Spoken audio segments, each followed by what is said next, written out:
Magandang araw mga kalupa. Magpapa-spray na tayo ng ating palay. Ngayon, siyempre katatapos lang ng katag-ulanan.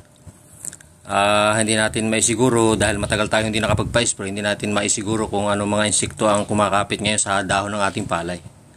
At sa oras na to, at bagay lagi natin ginagawa ito mga kalupa, ay improvised technique po ang ginagamit natin lagi. Minsan may mga ron tayo mga mixtures po ng mga insecticides na ginagawa para lamang kasi hindi natin alam kung anong insekto ang tatargetin natin sa oras pong ito na napakatagal pong hindi nakapag-spray dahil napakahaba po ng katag-ulanan. Kaya ang nangyayari po, ang ginagawa po natin ay yun nga po, nag-improvise po tayo. Sa oras pong ito mga kalupa, meron po tayong kontak na pang-uod at pang-insekto. At meron po tayong cartap. Yun pong ating Ultrin. Sabagay, hindi naman po tayo sa nagpo-promote pero ginagamit na po natin ito kalimitan. Yung mga systemic insecticides po. Ang atin pong isa pang brand ay yun, contact and systemic insecticide din po, powder. Mga powder po ito at yun nga po, ito po ay liquid. Meron po tayong fungo free fungicide para naman po kasi yung dahon po ng ating palay kapag ganitong bagong galing sa tag-ulan ay may posibilidad na magkaroon ng punggos, kaya aagapan po natin. Bagamat sa oras pong ito ay wala pa naman siyang visual na makikita sa dahon, pero alam niyo po minsan kapag ganyan tumitik-tik ang init ay doon nagkakaroon ng epekto, doon na siya tumatalab.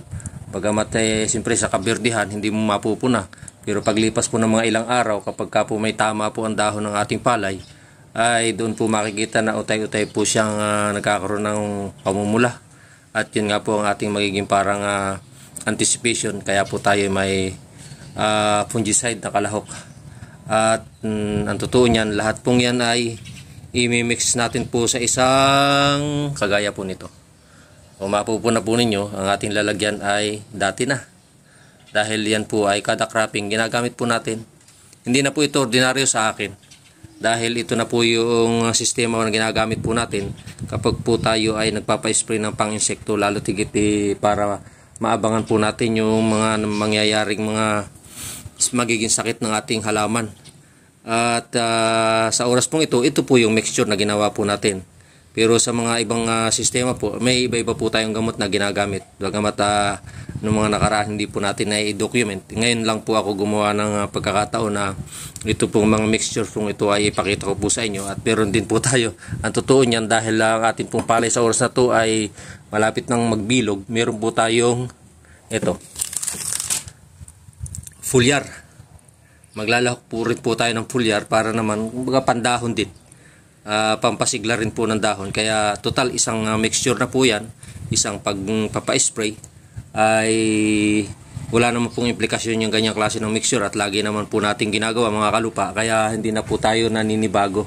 At ang totoo niyan, meron pa nga tayong additional na ayun diba? Ano po ba to? Ito po yung dishwashing liquid. At sa kapag tag-ulan po ay gumagamit po tayo nito. Kasi minsan hindi mo masabi na biglang naka-spray ka na ay biglang aambon, uulan. Kaya ang ginagawa na po nating parang technique as sticker ay ito pong ating dishwashing.